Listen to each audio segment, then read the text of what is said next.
Kita lanjutkan kajian fikih Safinatun Najah karya Al-Allamah Asy-Syaikh Salim bin Abdullah bin Sumair. Kita sampai pada belum ya, bukan sholat. Hadas. Selesai kita membahas syarat-syarat sahnya sholat ya. Terakhir syarat-syarat sah sholat. Kemudian berikutnya adalah hadas. Bismillahirrahmanirrahim. Alhamdulillah ta'ala wa sallallahu wasallam ala sayyidina Muhammad wa ala ali sayyidina Muhammad wa ila ta'allum wa ta'lim wa tadhakkur wa tadhkir wa naf'a wal intifa' wal ifadah wal istifadah wal hath ala tamassuk bi kitabillah wa sunnati rasulih wa du'a ila al-huda wa dalal ala khair ibtigha'a wajhillah wa mardhatih wa qurbih wa thawabih subhanahu wa ta'ala. Kita sampai di bab berikutnya yaitu bab hadas. Nah, sebetulnya bab hadas ini kita sudah bahas ini ya. Tapi ini ditekankan lagi di dalam satu pasal khusus. Jadi kita tidak perlu dalam-dalam membahasnya lagi karena kita sudah pernah membahas. Karena pada syarat-syarat sahnya sholat kemarin disebutkan diantaranya suci dari dua hadas. Nah di sini disebutkan al-ahdatu itsnan. Hadas itu dua. Al-ahdath itu jamak dari hadas. Hadas yang dimaksud di sini adalah segala sesuatu yang menyebabkan berakhirnya kesucian pada seseorang, atau segala sebab yang mengakibatkan berakhirnya kesucian pada diri seseorang yang menghalangi dia untuk melakukan ibadah yang memerlukan suci dari dua hadas. Di antaranya adalah sholat. Di samping memang tidak diizinkan orang itu beribadah jika dia tidak suci dari dua hadas itu. Nah, dua hadas itu kita sudah mengetahuinya, asghar wa akbar, hadas kecil dan hadas besar. Tidak ada hadas tengah-tengah. Nah, tidak ada hadas tengah, adanya hadas kecil dan hadas besar. Ada pendapat lemah yang mengatakan ada hadas tengah. Hadas tengah itu ada yang mengatakan junub itu hadas tengah. Berarti yang akbar itu haid dan nifas. Tapi itu pendapat yang lemah. Pendapat yang umum hadas itu ya dua, hadas kecil dan hadas besar. Fal asghar, hadas kecil itu ma aujabal wudu'a. Hadas kecil itu adalah hadas yang mengakibatkan seseorang wajib melakukan wudu. Itu namanya hadas kecil. Nah, apa saja hadas kecil? Sudah kita pelajari. Ada 4 hal hadas kecil itu kan, yaitu hal-hal yang membatalkan wudu. Itulah hadas kecil.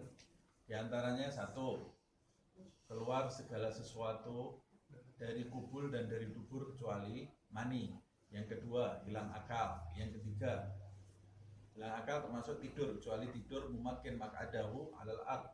Tidur dalam keadaan duduk dan tidak ada jeda antara dubur dengan tempat duduknya sampai dia bangun. Itu yang tidak membatalkan.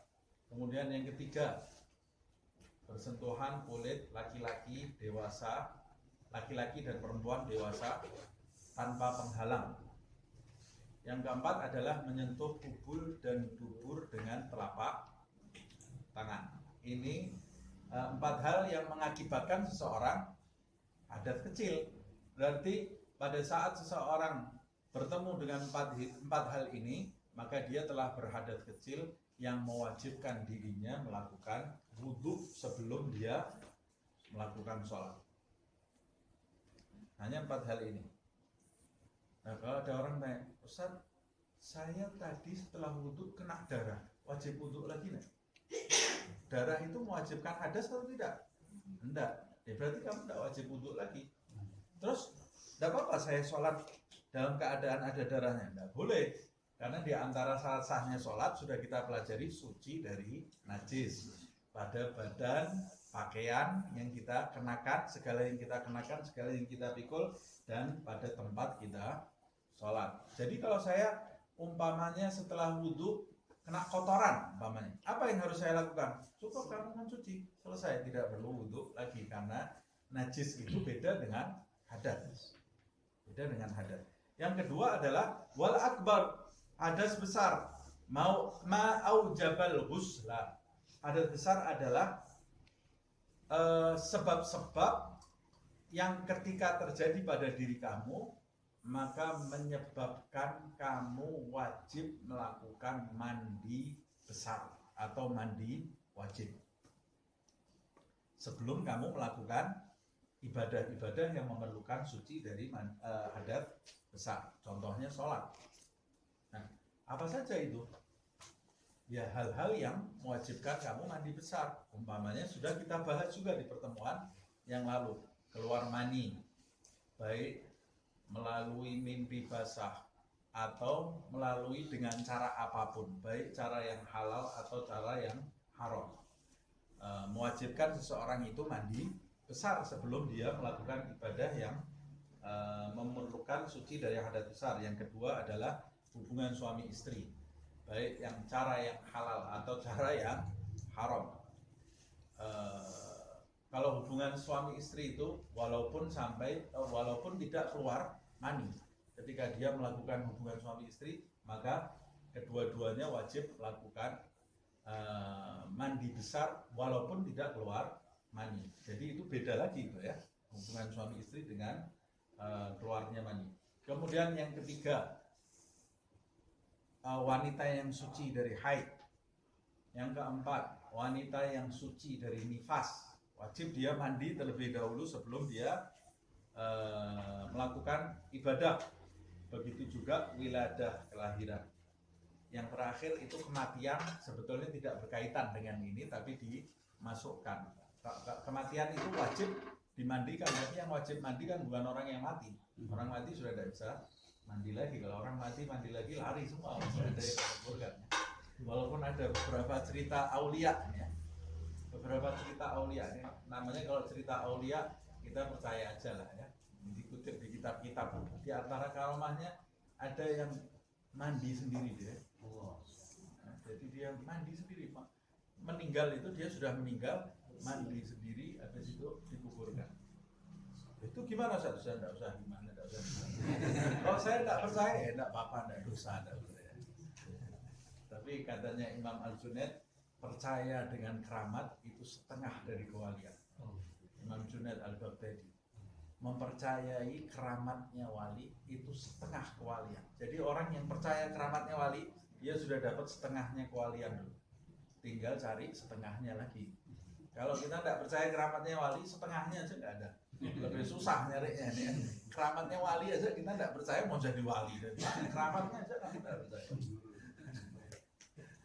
Jadi kalau dengar cerita seperti ini, ya percaya aja. Itu yang cerita ini, yang cerita juga wali-wali ini ya. Walaupun kadang-kadang cerita seperti ini tidak boleh kita ceritakan di depan khalayak ramai karena ada yang tidak siap mendengar ini karena kebodohannya, keterbatasan ilmunya. Mudah-mudahan Allah memberi hidayah kepada kita, kepada umat Nabi Muhammad SAW, menimbulkan keyakinan kepada mukjizat Rasulullah dan keramat para wali. Karena anak-anak kita ini sekarang dididik tidak percaya mukjizatnya Nabi, giliran bahas mukjizat Nabi nggak masuk akal nih. Membahas cerita keramatnya wali, ini cerita bohong ini. Tapi kalau nonton film isinya sihir semuanya. Giliran sihir percaya semua, sihir bisa jadi ini, sihir bisa jadi ini. Lihat tuh filmnya anak-anak sekarang, lihat semua film itu semua ada sihirnya. Kata sampai disebut sama Habib Abu Bakar Al-Adni bin Ali Al-Masyhur ya. Filmnya anak-anak itu dari mulai yang kecil, Cinderella ada sihirnya, ada perinya datang kan, Pinocchio ada sihirnya, bisa kayu bisa hidup. Nah, apalagi film Harry Potter ada sihir. Cerita semua kalau kita lihat sihir semua. Superhero-nya semua bisa terbang, yang satu bisa ini, yang satu bisa. La ilaha illallah. Percaya semua. Giliran itu mereka membahas.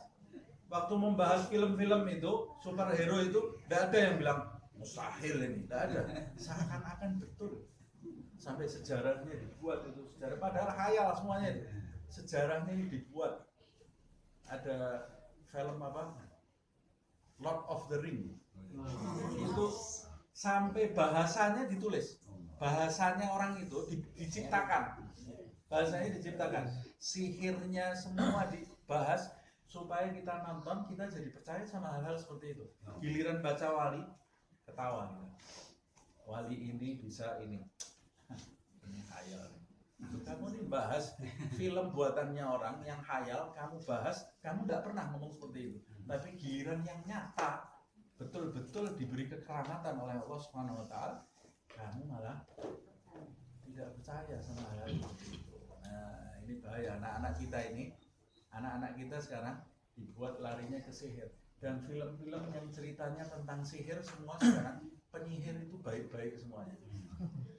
Penyihir itu baik. Padahal penyihir itu kita diperintahkan oleh Allah minta perlindungan dari tukang sihir. Kita diperintahkan minta perlindungan dari tukang sihir. Nanti kalau anak kita tidak kita perkuat agamanya, dia belajarnya hidup dari film, dia sangka penyihir itu wali.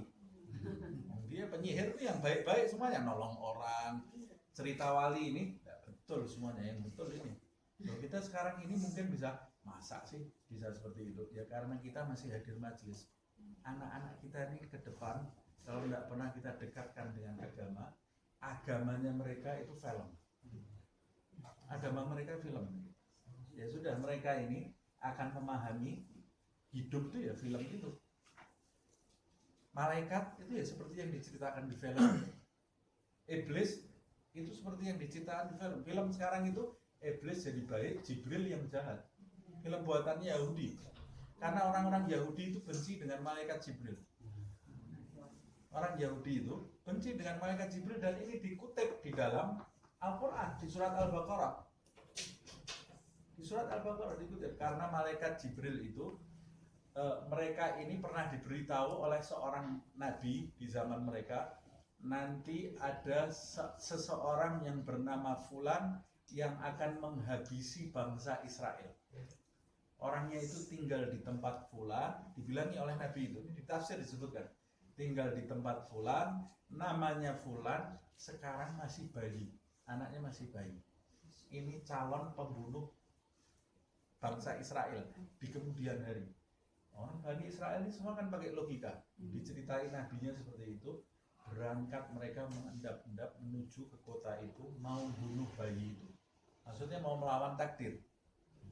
Nah, kita bunuh aja dari kecil, jadi tidak ada yang bunuh. Calon pembunuh tidak ada calon pembunuh Bani Israel. Sampai sana, sampai mereka di sana, bayi itu diselamatkan oleh malaikat Jibril. Mereka, loh ini sebentar lagi jadi pembunuh. Sekarang kan belum pembunuh dia. Tidak boleh kita bunuh. Nah, bayangkan itu wali-wali para nabi itu diberitahu oleh Allah masa yang akan datang. Mereka tahu ini calon penjahat, ini calon pembunuh, ini calon perusak bumi. Tapi ketika mereka bayi, mereka juga tidak menyentuh. Karena kalau mereka menyentuh, mereka matikan. Seperti filmnya orang Barat itu, tahu nih dia. Balik ke masa yang lalu, dibunuh ini pelaku penjahat yang nanti bisa merusak masa depan. Tidak ada. Dan kalaupun bisa, mereka bakal disiksa oleh Allah karena mereka tidak menghargai ketentuan Allah. Wali itu ketika lihat orang diberitahu oleh Allah SWT, nabi ketika diberitahu oleh Allah, ini calon A, ini calon B, ini rusak, ini nanti. Nabi waktu membagi harta rampasan Fathul Makkah, ada satu orang datang, dipegang kerahnya Nabi. Kerahnya Nabi Muhammad ini dipegang. Adil ya Muhammad, kalau bagi yang adil. Nabi Muhammad begitu kan. Kata Rasulullah SAW, wahai celaka kamu. Kalau aku tidak adil, siapa lagi yang adil di muka bumi ini? kemudian orang itu melepas kerah bajunya Nabi, meninggalkan Nabi Muhammad SAW. Islam loh ini orang ini ya, ini orang Islam ya, meninggalkan Nabi Muhammad SAW. Ketika dia meninggalkan Nabi, Nabi mengucapkan yakhruj min dhi'i hadzal rajul, akan keluar dari sulbi laki-laki itu orang yang nanti akan menghancurkan bumi, menyebarkan fitnah di muka bumi. Nabi tahu dibunuh tak sama Nabi? Tidak dibunuh. Padahal dia tahu ini nanti ini cikal bakalnya orang-orang yang tidak baik ini ya. Nah, Nabi juga mengajarkan itu kepada 4 khalifah. Dalam riwayat disebutkan pernah suatu ketika Nabi Muhammad kembali dari masjid bertemu dengan 4 khalifah itu. Kata Rasulullah SAW, hai Abu Bakar, di masjid itu ada orang yang sholat dengan khusyuk luar biasa. Kamu ketemu orang itu, bunuh orang itu. Loh, kenapa? Ini nanti jadi cikal bakalnya penyebar fitnah di muka bumi. Sayyidina Abu Bakar jalan ke masjid itu, dia lihat ini orang sholatnya, khusyuknya luar biasa. Kembali lagi, gimana kata Rasulullah? Ya Rasulullah, ini sholat khusyuk, bagaimana saya mau bunuh? Kalau gitu kamu, hai Umar, Sayyidina Umar bangun. Sayyidina Umar kembali tidak jadi bunuh juga. Nah orangnya nangis sholatnya. Masa saya bunuh orang sholat? Kemudian datang Sayyidina Utsman. Sayyidina Utsman diperintahkan untuk membunuh, balik, tidak jadi bunuh juga. Ini orang sujud ya Rasulullah. Akhirnya kamu hai Ali, bangun, habisi orang itu. Bangun Sayyidina Ali, berangkat sampai di masjid, orangnya sudah tidak ada. Kembali Sayyidina Ali, gimana? Sudah pulang orangnya, sudah pergi, tidak tahu kemana. Kata Rasulullah, kalau kalian bunuh, di zaman berikutnya ini tidak ada fitnah. Tapi Nabi mau mengajarkan kalian tidak mungkin bisa membunuh, karena itu sudah ditakdirkan oleh Allah Subhanahu wa Ta'ala. Jadi apa yang sudah ditetapkan Allah, tidak ada satupun yang bisa melawan. Tidak ada. Ya sudah, itu memang ketentuan Allah. Kita berlindung kepada Allah dari fitnah zaman dan dari orang-orang yang menyesatkan. Begitu juga anak keturunan kita semua. Amin ya Rabbal alamin. Ini kok sampai jadi cerita seperti ini? Padahal bahasnya kan baru closing ya, bang, hadas ini ya. Ya kita lanjut aja. Aurat, batasan aurat. Hadas ini sudah kita bahas ini ya. Al-aurat, aurat itu ada 4 aurat itu. Aurat itu jamak dari aurah. Dalam bahasa Indonesia aurat. Aurat itu dari bahasa Arab. Aurah. Aurah itu secara bahasa artinya an-naqs, sesuatu yang kurang.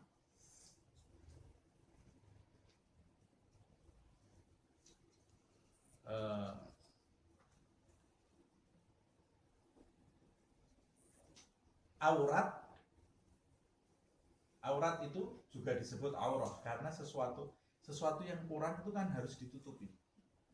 Aurat kita itu termasuk aurah karena harus ditutupi. Kalau ditampakkan memalukan. Aurah secara bahasa juga bisa bermakna kekurangan-kekurangan atau aib dalam hidup kita, dalam perbuatan kita. Makanya Nabi juga berdoa, Allahumma astur aurati wa amin rawati. Doanya Nabi, wahai Allah, tutupilah auratku. Tutupilah auratku maksudnya apa? Oh, tutupi baju dengan baju. Enggak, bukan itu. Tutupi auratku, tutupi aibku, kekuranganku. Nabi punya aib. Nah itu doa itu mengajarkan untuk kita, bukan buat Nabi sendiri ya. Tutupi auratku ya Allah, wa amin rawati, dan amankan aku dari rasa takut. Amin rawati itu doa ada di Wirdul Latif. Wirdul Latif itu jangan ditinggal setiap pagi. Jangan pernah meninggalkan Wirdul Latif. Itu diantara pesan guru saya. Jangan pernah tinggalkan Wirdul Latif setiap pagi. Kalau bisa setiap pagi dan setiap sebelum maghrib. Kecuali kalau kita maghrib membaca Ratibul Haddad atau isya membaca Ratibul Haddad, ya sudah berarti paginya wirdul latif maghrib sorenya atau sebelum maghrib atau setelah maghrib atau setelah isya ratibul hadad. Atau kalau mau lebih bagus, pagi wirdul latif, sore sebelum maghrib baca wirdul latif lagi. Cuma Allahumma inni asbahtu minka fi ni'matin wa afiatin diganti Allahumma inni amsaitu minka. Asbahna wa asbahal mulku diganti amsayna wa amsal mulku lillah. Wa ilaihil nusyur diganti wa ilaihil nasir. Itu kalau di Khulasatul Madad itu ada catatannya, gampang nanti bisa diketahui. Nah, kita lanjutkan. Aurah itu juga bisa bermakna kelemahan. Makanya perempuan itu, orang Arab juga menyebut perempuan aurah. Jadi dia menyebut perempuan-perempuan di rumahnya aurah. Karena perempuan itu lemah dan perlu dilindungi. Laki-laki itu harus melindungi perempuan. Jadi dia kalau menyebut perempuan-perempuan di rumahnya, inna fi buyutina aurah. Sesungguhnya di rumah kami ada aurah. Maksudnya apa nih? Di rumah kami ada aurah. Maksudnya ada perempuan-perempuan yang harus ditutupi karena mereka itu menghargai perempuan. Nah, perempuan itu lemah di sini bukan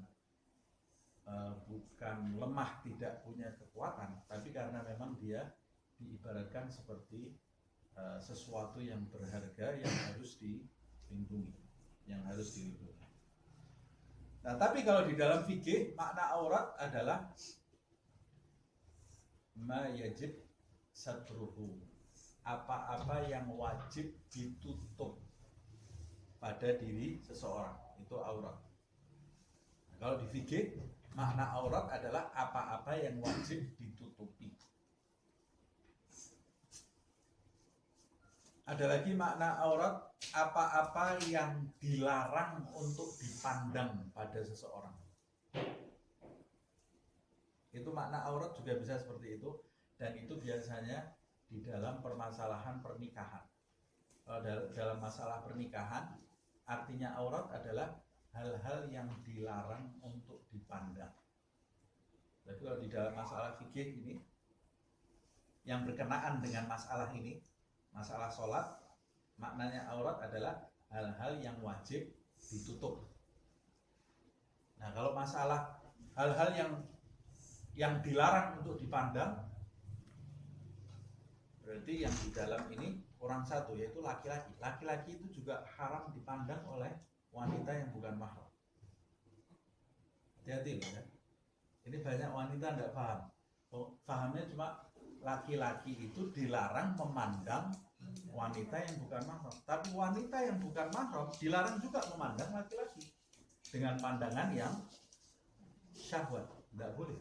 Dengan pandangan merenung. Cakep ini, haram, tidak boleh. Jangan disangka cuma laki-laki yang haram memandang perempuan. Perempuan juga haram memandang laki-laki.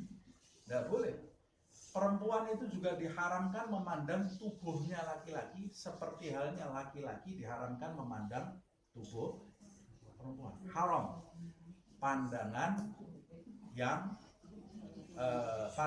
yang ditimbulkan dari syahwat. Tidak boleh.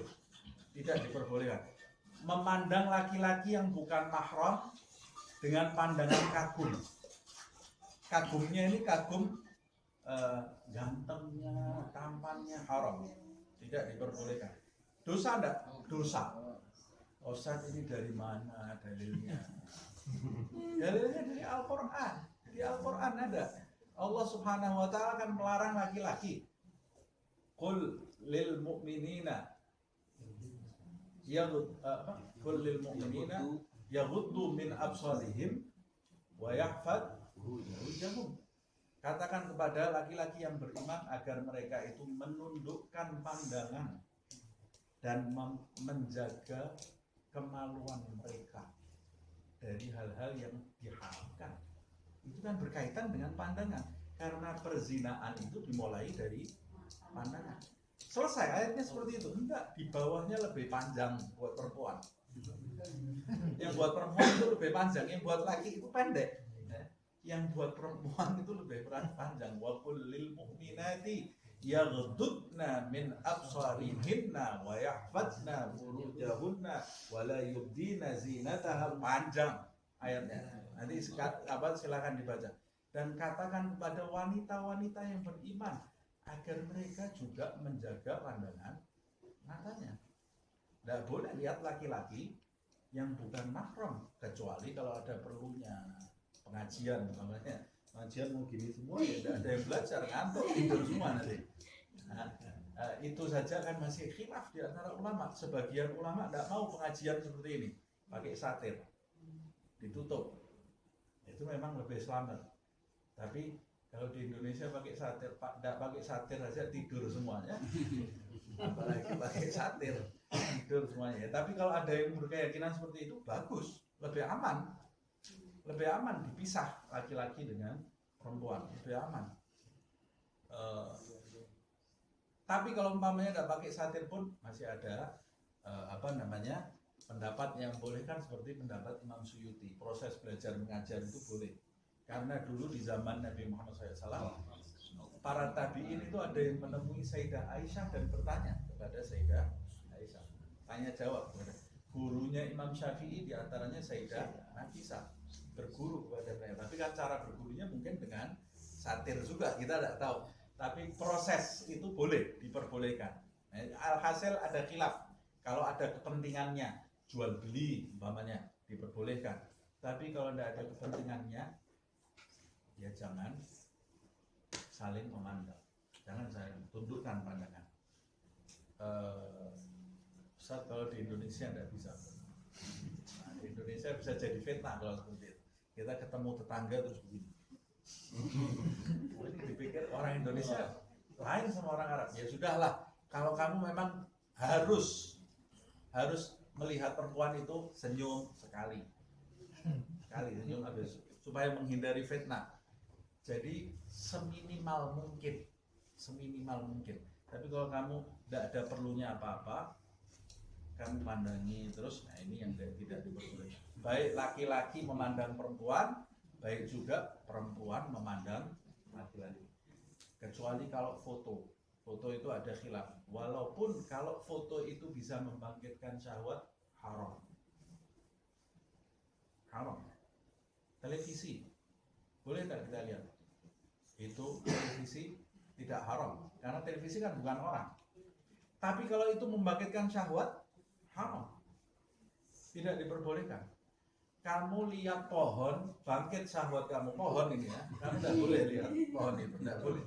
Karena segala sesuatu yang membangkitkan syahwat yang tidak dihalalkan oleh Allah, hukumnya haram. Nah, termasuk diantaranya laki-laki yang bukan mahram boleh ketemu dengan wanita yang bukan mahram, diantaranya kepentingan untuk melamar, mau menikahi, boleh disunnahkan untuk saling memandang. Tapi itu pun kan hanya sebatas wajah dan telapak tangan. Nah, ini berkaitan dengan makna aurat yang haram dipandang. Tapi kalau ini kan hal-hal makna aurat di sini hal-hal yang wajib ditutupi. Nah, apa saja hal-hal yang wajib ditutupi? Berarti aurat di sini adalah hal-hal yang wajib ditutup menurut berkaitan dengan masalah sholat ini ya. Al-auratu arba'un, ada 4. Maksudnya aurat berkaitan dengan individu atau dengan jenis kelamin dan dengan kondisi yang berbeda-beda. Aurat itu dikelompokkan menjadi 4. Yang pertama, auratur rajuli mutlaqan wal amati fis shalah. Auratnya orang laki secara mutlak. Secara mutlak di sini maksudnya dalam segala kondisi.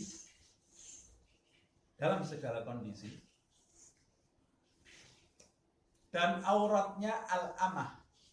Al-amah itu budak perempuan. Sekarang sudah tidak ada budak perempuan.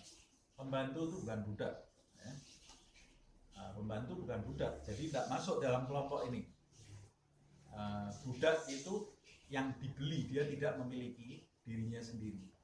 Sekarang sudah tidak ada. Islam itu menganjurkan budak untuk dimerdekakan. Nah ini kok ada syariatnya? Ya ini syariatnya karena ditetapkan syariat ini budak masih merajalela di muka bumi. Islam itu malah justru mengatur hak-haknya budak supaya tidak didolimi dan segera dibebaskan. Nah, syariat itu datang kan sesuai dengan kebiasaan penduduk di masa itu. Nah, untuk menyelesaikan masalah itu. Nah, setelah Islam itu memiliki aturan-aturan terhadap budak, orang-orang di luar sana baru memperbudak manusia. Padahal Islam ini sudah lebih maju, sudah mulai memerdekakan budak-budak. Nah, aurat laki-laki secara mutlak dan budak perempuan di dalam sholat ma baina surrah warrukbah, antara pusar dan lutut. Auratnya antara pusar dan lutut.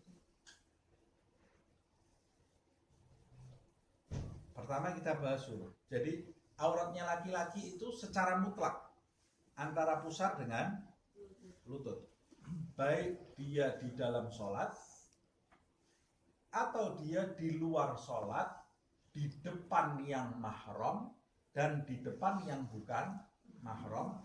Yang wajib ditutup pada laki-laki hanya antara pusar dan lutut. Kalau dia menutup antara pusar dan lutut, dia tidak berdosa menurut hukum fikih. Dan sholat, kalau dia sholat, sholatnya sah. Jadi umpamanya saya sholat pakai handuk yang nutup antara pusar dengan lutut, sah nggak sholat saya? Sah. Pakai celana yang sampai menutup lutut gitu, sah atau enggak? Kalau kita bicara fikih, sah sholatnya. Tapi kalau bicara adab, lain lagi. Masa kamu sholat pakai kolor? Ya? Ketika mau ketemu orang, kamu pakai baju yang bagus. Nah, ini kamu tidak beradab. Nah, kenapa sih kok dibahas seperti ini? Fikih itu membahas hukum itu hitam putih. Hukum itu hitam putih. Nah, kita lihat di zaman sahabat dulu memang minim sekali mereka. Minim mereka, sampai ada yang betul-betul tidak punya baju untuk menutup auratnya. Nah, makanya fikih ini memberi panduan minimal aurat yang harus ditutup. Ini saja menurut madhab Syafi'i ya. Kalau menurut madhab Maliki, aurat itu yang ditutup cuma kubul dan dubur sudah sah. Cuma pakai cawat gitu, itu sudah sah. Laki-laki loh ini ya. Ketemu sama orang, nggak apa-apa. Tapi kalau madhab Syafi'i antara pusar sampai lutut. Nah, dan yang menyempurnakan wajib, hukumnya wajib. Berarti pusarnya harus ditutup, lututnya juga harus ditutup. Beda dengan mazhab Hanafi. Kalau mazhab Hanafi, pusarnya tidak harus ditutup, lututnya tidak harus ditutup. Kalau mazhab Syafi'i itu punya kaidah itu namanya timul wajib, bahwa wajib apa-apa yang menyempurnakan kewajiban hukumnya wajib. Makanya pusarnya harus ditutup, lututnya harus ditutup. Nah, pemandangan yang sering terlihat orang sholat, jadi kalau pusar ditutup berarti yang sejajar dengan pusar itu harus ditutup semuanya. Nah, yang sering kelihatan di masjid, orang sholat celananya di belakang gitu ya, melorot ke bawah sampai kelihatan celananya, kadang-kadang kelihatan ini orang hakik ini ya. Sah enggak sholatnya? Enggak sah. Enggak sah karena di bawah pusarnya dia terlihat. Di bawah pusarnya terlihat. Jadi apa yang kelihatan dari atas itu bisa membatalkan sholat. Kalau dari atas kelihatan, sama juga seperti umpamanya saya pakai sarung. Pakai sarung, kemudian saya pakai baju. Tapi saya pakai sarung ini pusar saya kelihatan. Pusar saya kelihatan. Cuma karena saya pakai baju, pusar saya nggak kelihatan. Tapi kalau saya ruko, kerah saya ini panjang. Sehingga dari atas pusar saya bisa kelihatan. Tidak sah sholatnya. sholatnya tidak sah. Kalau kelihatan dari atas, sholatnya tidak sah. Termasuk tadi, rukuk celananya kebuka, kelihatan dari atas, tidak sah, kecuali kalau ketutup bajunya. Tapi kalau kelihatan dari bawah, tetap sah. Umpamanya orang pakai sarung, sujud dia kadang-kadang pahanya suka terlihat dari bawah, ya. Terus mau ditutup pakai apa? Mau dijahit tengah-tengahnya, tidak bisa. Sah atau tidak? Sah. Tetap sah. Ini buat laki-laki loh ya, buat laki-laki. Secara mutlak seperti itu. Baik di dalam sholat atau di luar sholat, ketemu yang bukan mahram atau ketemu yang mahram. Auratnya laki-laki mutlak antara pusar sampai lutut.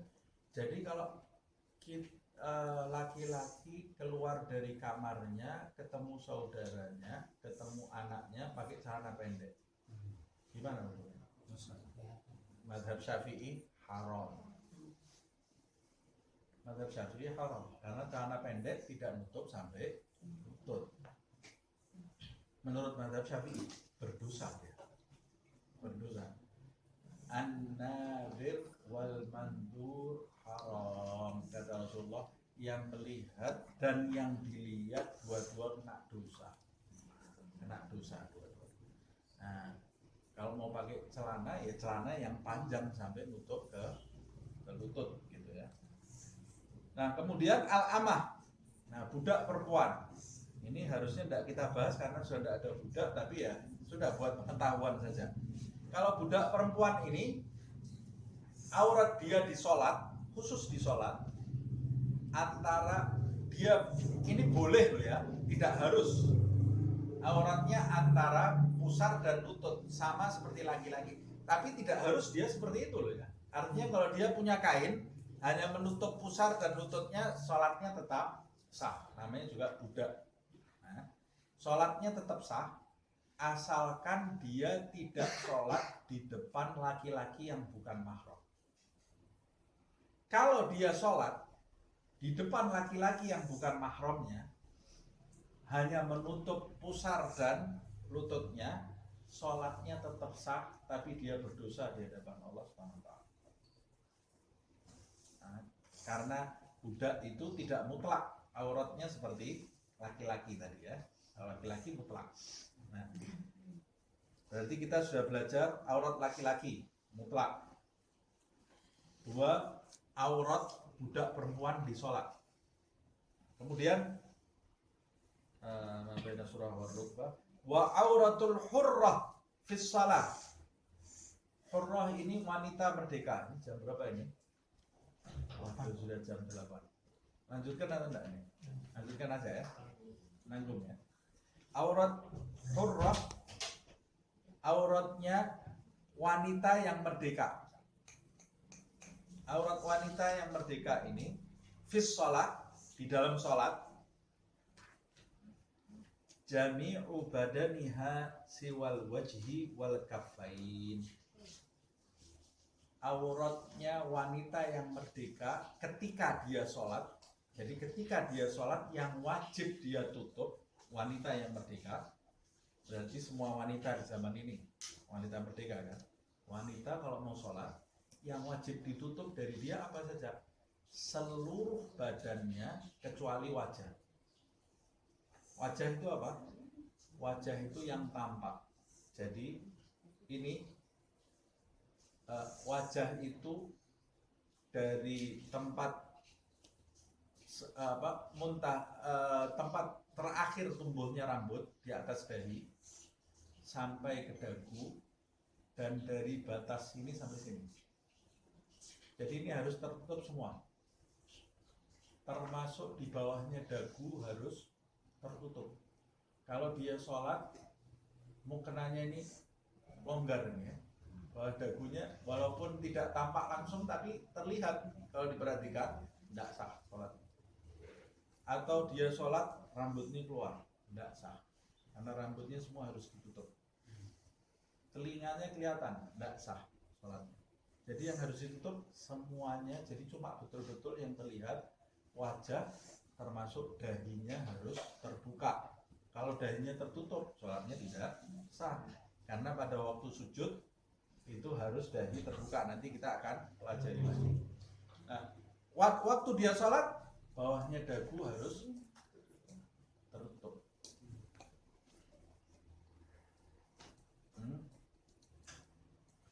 Kemudian selain wajah, mana saja yang boleh dibuka? Telapak tangan dan punggung tangan boleh terbuka. Punggung tangan itu boleh terbuka. Jadi sampai di mana batasnya? Sampai di atas pergelangan. Kok dan bo-nya tidak boleh terlihat. Kok dan bo ini apa? Tidak tahu. Kok itu tulang yang di atas ini di pergelangan, bo itu yang di bawah. Nah, tulang yang di atas sama tulang yang di bawah di pergelangan itu tidak boleh terlihat, harus tertutup. Jadi dia boleh pakai rukuk sampai seperti ini. Punggung tangannya terlihat, boleh enggak? Boleh. Telapak tangannya terlihat, boleh enggak? Boleh. Pergelangannya kebuka sedikit, enggak sah sholatnya. Makanya rukuk itu kan kadang-kadang dikasih kayak cincin di sini ya, supaya kalau dia takbir tidak jatuh. Nah kalau enggak ada cincinnya, gitu takbirnya tangannya di dalam rukuk. Allahu Akbar. Jangan begini. Rukuknya kebuka gini bisa, sininya terlihat bisa batal. Nah, jadi bagaimana takbirnya kalau tidak ada cincinnya? Kalau saya angkat gini bisa tersingkap nanti. Kamu takbirnya di dalam rukuk. Jadi Allahu Akbar. Begini. Jadi waktu takbir masih tetap ketutup rukuknya. Lebih bagus lagi kan sekarang pakai apa itu? Deker apa manset apa namanya itu ya, yang bisa menutup semuanya. Jadi legging. Pokoknya nggak tahu pakai itu yang bisa nutup manset. Nah itu kayak itu yang bisa nutup. Tapi itu di apa namanya harus nutup sampai pergelangan ya. Selesai. Kemudian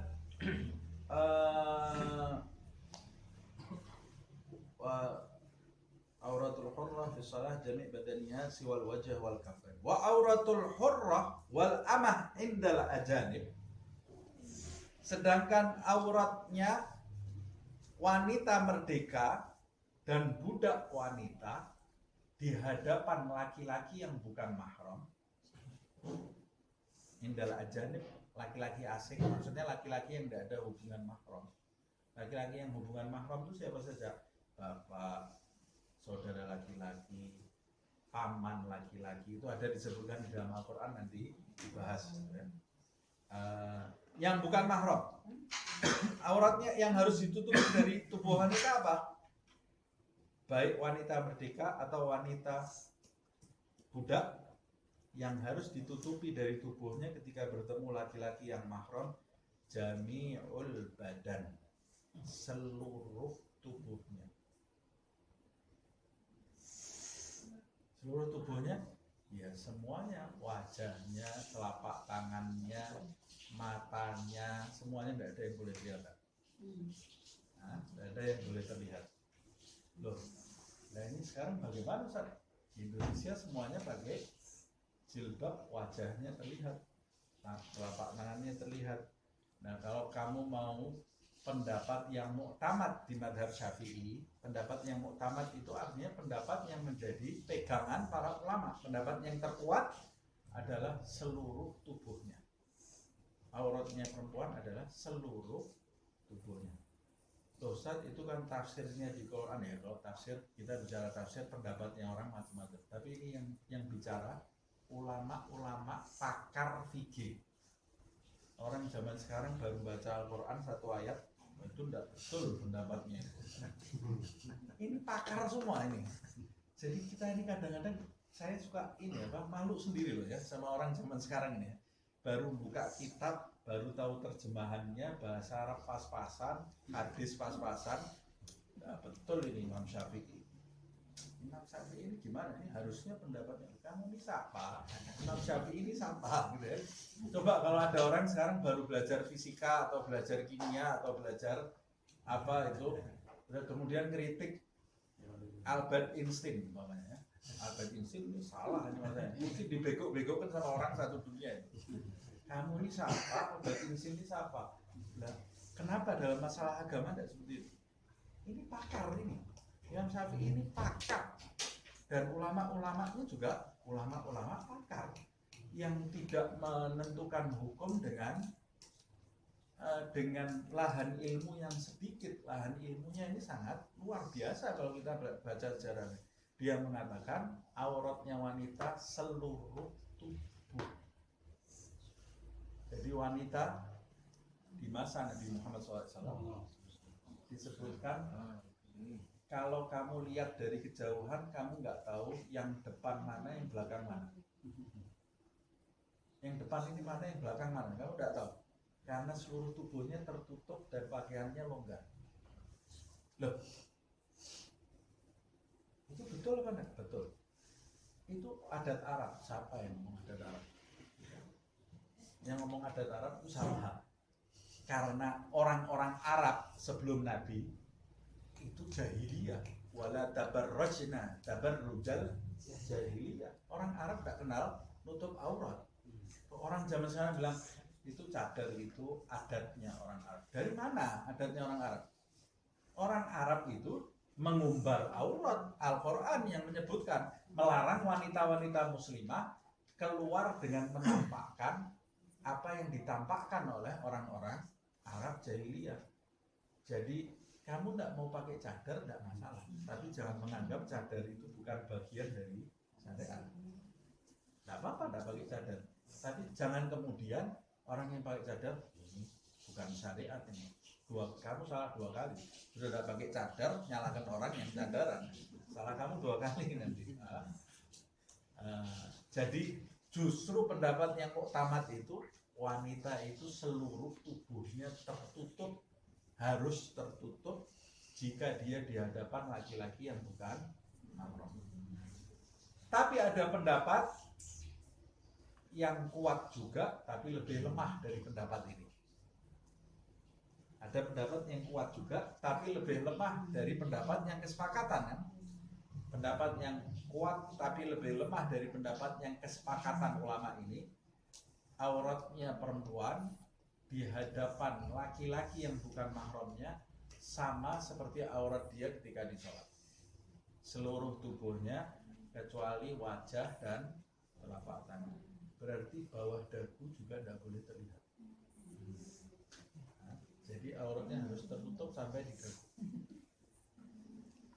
Rambut tidak boleh terlihat. Ini sekarang model. Ada orang perempuan pakai jilbab, rambutnya ngembeng gitu kelihatan. Dari mana itu? Itu ikut pendapatnya siapa? Oh, itu ada pendapat Hanafi, 4 madhab, tidak ada yang seperti itu. Tidak ada yang seperti itu. Tidak tahu. Mungkin kalau pendapat syad. Pendapat syad itu pendapat yang bertolak belakang dari pendapat kebanyakan. Mungkin masih ada. Orang sudah rapi-rapi, sudah cakep-cakep pakai tertutup semua, tapi rambutnya dikelihatan sedikit, embeng gitu sedikit gitu kelihatan. Haram, dosa, tidak diperbolehkan. Jadi harus bagaimana? Harus tertutup rambut kamu. Loh, kalau terlihat rambutnya, setiap ada laki-laki yang lihat kamu kena dosa. Kamu ini seperti orang yang mau berbuat baik tapi setengah-setengah. Sudah pakai jilbab tapi dikelihatkan sedikit. Ya Allah, lebih baik tidak usah pakai jilbab sekarang. Tapi anak tetap dosa kan. Ya jangan seperti itulah ya, salah saya ngomong. Bukan lebih baik tidak pakai jilbab sekalian, tapi sempurnakan. Kalau mau mengerjakan hukum itu sempurnakan. Seperti orang mau sholat pakai sarung, tapi pusarnya kelihatan. Suruh naikkan pusarnya. Ini pusarnya ditutup supaya sholat kamu sah. Tidak, saya maunya gini. Sholat dia tetap sholat, tapi sholatnya jadi tidak sah. Nah, sempurnakan, apa-apa itu disempurnakan, ditutup sampai dagunya tertutup sampai di dagu ini, dan batasnya seperti ketika mau sholat, termasuk telapak kakinya tidak boleh terlihat. Orang wanita waktu sholat kakinya tidak boleh kelihatan sama sekali, telapak kakinya juga tidak boleh terlihat. Nah, ketika di depan laki-laki yang bukan mahram, ya kakinya juga tidak boleh terlihat, hanya sekedar telapak tangannya. Itu pun pendapat yang kuat itu mengatakan kalau wajah wanita itu menimbulkan fitnah. Menimbulkan fitnah maksudnya apa? Maksudnya terlalu cantik sampai bisa menjadikan laki-laki tergoda, dia harus menggunakan cadar menutup wajahnya. supaya dia tidak menjadi sarana yang tidak baik. Nah, mumpung ini zaman sekarang orang kemana-mana pakai masker. Nah, perempuan kalau keluar sekarang bisa setengah cadaran kan pakai masker. Nah, kemudian yang terakhir ini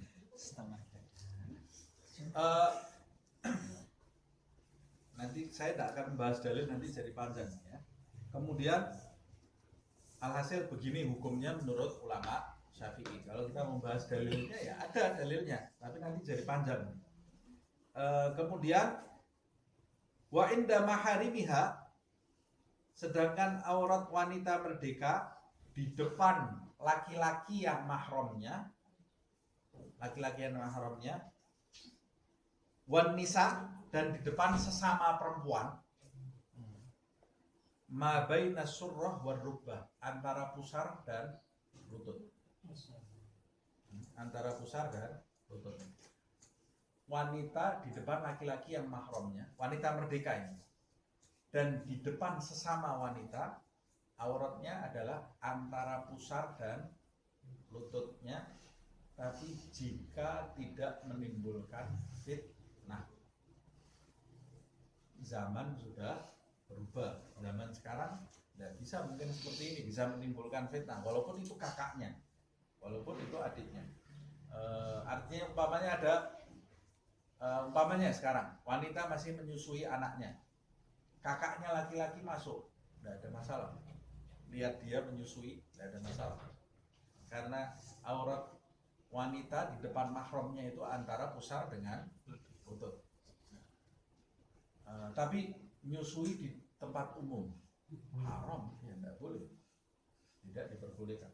Nah, zaman menyusui di masukkan media sosial, lebih lagi yang lihat orang satu dunia itu. Oh, ini kan saya mau mengajarkan caranya menyusui yang benar ya, pakai gambar, nggak usah pakai model kamu nih. Akhirnya kamu jadi dapat dosa, niatnya baik tapi loh, kasihan loh, kadang-kadang orang ini nggak tahu hukum, dia tidak tahu hukum, makanya harus dijelaskan, dan hukum itu penting, orang belajar hukum. Tapi kalau itu menimbulkan fitnah ya ditutup, walaupun di depan saudara kandungnya sendiri. Nah, juga antara wanita antar wanita, auratnya antara pusar sampai lutut. Telanjang bulat haram. Wanita pakai pakaian renang di depan wanita yang lain haram, dosa. Wanita di rumahnya pakai celana pendek di depan anaknya haram, dosa. Anak perempuan kok usah dosa. Antara pusar sampai lutut. Nah, ini harus dijaga. Ini kelihatannya hal seperti ini kalau kita abaikan, makanya timbul sekarang penyakit-penyakit banyak sekali. Wanita suka sama wanita, laki-laki suka sama laki-laki, karena mengabaikan hukum-hukum seperti ini. Nah, wanita di depan wanita, pusar dan lututnya, kecuali wanita kafirah, kecuali di depan wanita yang non muslim. Wanita muslimah di depan wanita non muslim, auratnya adalah yang boleh ditampakkan, yang biasa dia tampakkan dalam pekerjaan sehari-hari. Itu batasannya, yang tidak boleh ditampakkan di hadapan wanita yang kafir, paha, dada. Jadi kalau di depan wanita muslimah antara pusar dengan lutut, tapi kalau di depan wanita kafir dadanya harus tertutup. Dan juga adud itu ini apa namanya, lengannya juga harus tertutup, jadi pakai tangan pendek, dadanya harus tertutup, sampai lututnya harus tertutup di depan wanita kafirah. Kalau di depan wanita muslimah antara pusar dengan lutut. Tapi ini bukan harus loh ya, bukan harus artinya ketemu wanita muslimah di rumah sendiri harus antara pusar. Enggak, ini maksudnya batasan yang boleh minimal yang harus ditutup ini ya, yang harus ditutup. Loh kalau saya mau nutup semua, bagus nggak? Ya lebih bagus. Di depan wanita manapun saya mau pakai kerudung, ya tidak ada masalah. Bagus, bagus. Bagi zaman sekarang ini menghindari fitnah yang penyakit di mana-mana bermacam-macam. Masyaallah. Ini aurat ini sangat penting sekali kita jaga, jangan sampai kita menimbulkan kerusakan di mana-mana. Kerusakan yang terjadi di mana-mana sekarang ini karena banyak khususnya wanita. Karena kalau auratnya laki-laki itu simpel, wanita ini, khususnya wanita yang mengabaikan aurat, mengumbar aurat. Laki-laki yang memandang tubuh wanita itu harus dikecam. Yang bukan mahramnya ya, harus dikecam. Jika wanita itu sudah berusaha menutup aurat. Kalau wanita itu mengumbar auratnya dipandang laki-laki, jangan marah. Kamu yang menyuguhkan aurat kamu. Ya sudah hukum alamnya laki-laki itu kalau lihat aurat wanita dia pasti akan suka. Akan suka. Kalau kamu umbar aurat kamu buka, dilihat laki-laki, jangan marah. Jangan kenapa sih laki-laki ini kok melihat saya? Ya kamu yang menyuguhkan makanan kepada matanya laki-laki ini. Loh, Ustaz ngomong gitu, dosa, tetap dosa. Tapi kamu jangan marah kalau dilihat. Karena hukum alamnya seperti itu. Nah, makanya kita harus berhati-hati. Termasuk aurat juga rumahnya orang. Rumahnya orang itu aurat. Kalau kita mau masuk rumahnya orang, jangan langsung buka pintu. Langsung, Assalamualaikum, masuk buka pintunya. Itu aurat. Ada orang yang di dalam sedang apa kita tidak tahu. Harus ngetuk pintu. Kemudian tidak boleh memandang ke dalam rumah, lihat. Dalamnya rumahnya ada siapa? Tidak boleh. Dan ketika ngetuk pintu, wajahnya tidak boleh lihat ke pintu. Ini sunnahnya Nabi Muhammad SAW. Nabi kalau masuk rumahnya orang, ketuk pintu, Assalamualaikum, tapi badannya Nabi ini wajahnya mengarah ke tempat lain, sehingga ketika orang itu buka tidak langsung kelihatan orang itu siapa yang buka. Kalau buka orangnya nyangka suaminya atau apa, dia tidak pakai kerudung, tidak boleh. Ada pintu rumahnya orang kebuka, kita tidak boleh lihat, karena rumah itu yang di dalam rumah itu aurat. Kalau kita lihat kita berdosa. Karena bisa jadi di sana ada wanita yang tidak berkerudung. Kita rumahnya tingkat atas, sebelah kita ada rumah yang lebih rendah. Bisa kelihatan, kalau saya lihat ke bawah ini kelihatan di dalamnya rumah. Dosa kamu lihat, itu aurat. Kamu lihat, kamu berdosa. Nah, kalau di Arab itu ada namanya syutuh. Syutuh itu kalau musim panas, orang-orang Arab itu tidurnya di atas rumah, di atap rumahnya ini. Tidak ada AC dong di Hadramut. Kalau di Saudi sudah tidak ada seperti itu ya. Kalau di Hadramut sampai sekarang kalau musim panas mereka semua satu keluarga tidurnya di atap rumah. Nah itu yang tidur ya wanita ya laki-laki tidur di situ. Jadi mereka itu punya kamar di atap rumah yang tidak pakai atap. Saya mengalami itu 4,5 tahun di sana kan. Itu kalau tidur jadi kelihatan bintang jatuh, kelihatan semua. Dari mulai lahir tidak pernah lihat bintang jatuh, ya lihatnya di situ saya. Karena belum ada lampu, tidak ada lampu. Jadi saya kalau tidur ini lihat bintang jatuh, indahnya luar biasa. Nah, kalau kita rumahnya di atas, kita nengok ke belakang ini bisa tahu ini perempuannya orang-orang ini tidur dalam keadaan tidur. Nah hukumnya dosa itu ada hukumnya tersendiri. Tapi kalau kita kan tidak ada yang tidur di atap rumah. Jadi di Indonesia tidak ada hukumnya itu. Tapi paling tidak kita nengok ke rumahnya orang. Seorang anak tidak boleh masuk kamar orang tuanya sembarangan. Buka pintu langsung masuk, haram, tidak diperbolehkan. Dilarang di dalam Al-Quran dijelaskan ini. Yang harus diwajibkan dia ngetuk pintu terlebih dahulu. Buka pintu kamar saudarinya, laki-laki membuka pintu kamar saudarinya harus ngetuk terlebih dahulu. Begitu juga kita kalau bertamu ke rumah orang. Kemudian yang perlu diperhatikan lagi, mobil sama mobil. Mobilnya orang sudah ketutup, kita ingat apa itu? Ini tidak boleh, itu di dalamnya aurat. itu kan bukan keluarga kamu. Kok kamu mau tahu siapa yang di dalam situ? Nah, kecuali kalau kamu tahu ini teman kamu atau saudara kamu, tidak ada masalah. Kalau kamu tidak tahu, ya jangan fudul. Nah, termasuk sekarang jangan juga kita mengumbar aurat di media sosial. Kita umbar wajah kita, ya sudah ditonton orang banyak. Katanya satu orang ulama, saya mesti pernah hadir pengajiannya Habib Syekh bin Abdul Qadir, ya. Dia bilang wanita itu saya ibaratkan seperti lemper. Habib Syekh itu lucu ya. Lemper itu kalau dibungkus yang rapat baru keluar dari toko, yang menjamah siapa? Manusia yang baik, yang hadir pengajian, yang ambil tuh makan lempernya, yang jamah orang-orang baik. Tapi kalau lempernya datang sudah kebuka bungkusnya, yang datang kecoa, binatang, tikus yang datang. Tidak ada orang mau makan lemper sudah kebuka gitu. Kan dia tahu ini jangan-jangan sudah dimakan orang ini. Yang datang juga kecoa, yang datang tikus, dibuang di sampah dia. Nah, wanita itu juga begitu kata saya. Kalau dia terbungkus rapi, terjaga auratnya, yang datang yang mendekati dia laki-laki yang baik-baik.